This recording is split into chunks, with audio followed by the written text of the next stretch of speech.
In the medical field, the individual doctors are often wonderful. They care for their patients. There is no question in my mind that they want to do what's best for their patient. But if they are only educated in one direction, and that is pharmacology or surgery, they simply are not going to look in other directions. When it's appropriate, drugs are good. The bottom line is it's not applied properly. And that's my gripe. It isn't that I'm anti-drug, it's that I'm anti the way drugs are prescribed in such an indiscriminate fashion. We live in a culture where we want results right now.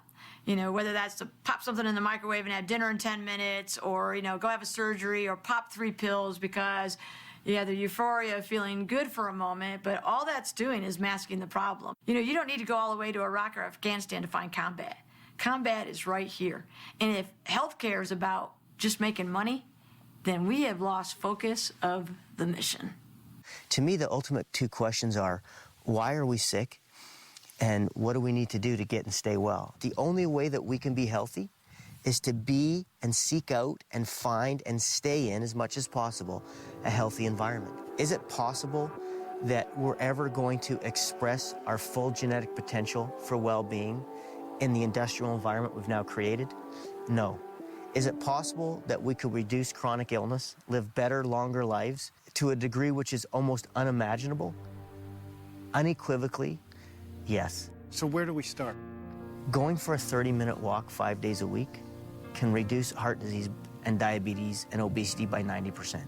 Eating some more raw fruits and vegetables, even if you keep eating the other junk.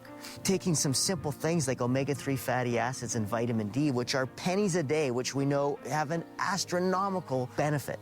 If you can imagine that medicine's the fire department and your house catches fire, it's wonderful. They can come and save your life. What tools do they have? They have axes and fire hoses, drugs and surgery.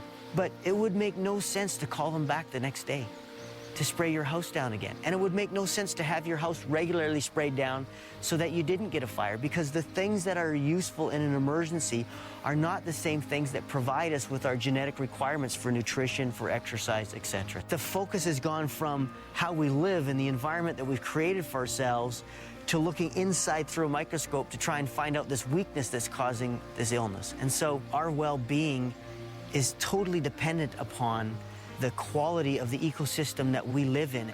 It's not about being an environmentalist, it's about being a humanist. As the population increases and the consumption rate increases, there has to be a point when we have to say to ourselves, is this sustainable? There's this long delay that's occurred between the consequences of our actions destroying the environment we live on and the consequence which is going to destroy us, because the laws of this earth or this universe are laws that we cannot live outside of. One of the largest obstacles that we have is the way we grow food in this country, both with how we're growing our crops as well as how we are growing and raising our animals. Our crops are all genetically modified. They're monoculture, full of chemicals, preservatives, and dyes, completely lacking in missing nutrients. So when we consume these foods, they become us. They're dead. There's no vitality. There's no energy in them. They disrupt our own body processes. So it's no wonder that we're seeing all the chronic diseases that we're seeing because of what we're consuming. People really need to educate themselves about eating whole, clean, live, vibrant food, because it turns into you. Soil is a living organism. And when we continue to kill it with too much commercial fertilizers, we're just killing the soil, which is killing the plants that grow in it, which is killing us because we eat them. The health of the nation is in direct proportion to the health of our soil.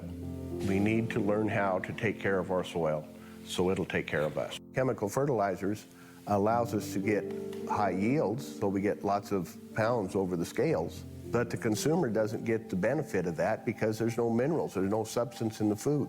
You can only breed a cow up so big to milk so much. Something eventually is going to break down.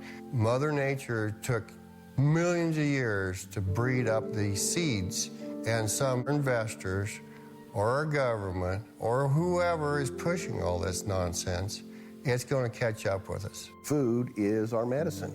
You can afford to pay a little higher price for food if you know it's healthy. Farm policies have never been about better farms. Farm policies have always been about cheaper food. If you're in politics, if you're in power, the cheaper you can feed the mass population, the happier they're going to be. I don't know where it's going to end. I really don't.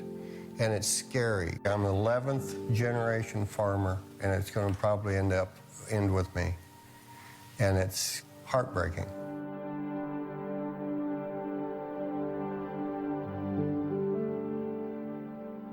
And I've been really fortunate as I've met more people, I've learned more.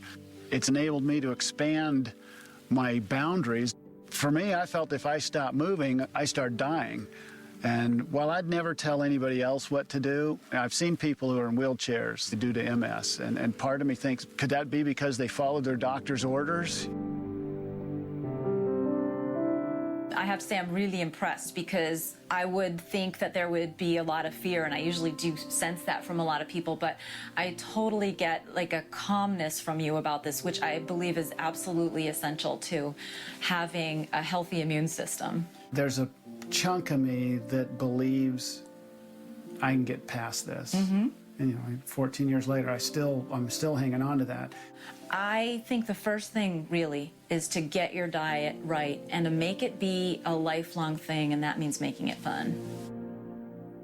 We keep referring to the farming with the pesticides and everything you're not as conventional, where what you do is how we farmed forever, right? Right. Conventional farming basically is a synthetic system. The source of most of their nitrogen is fossil fuel based, where the source of our nitrogen is from usually manures or a green cover crop. One of conventional agriculture's #1 arguments is organic can't feed the world.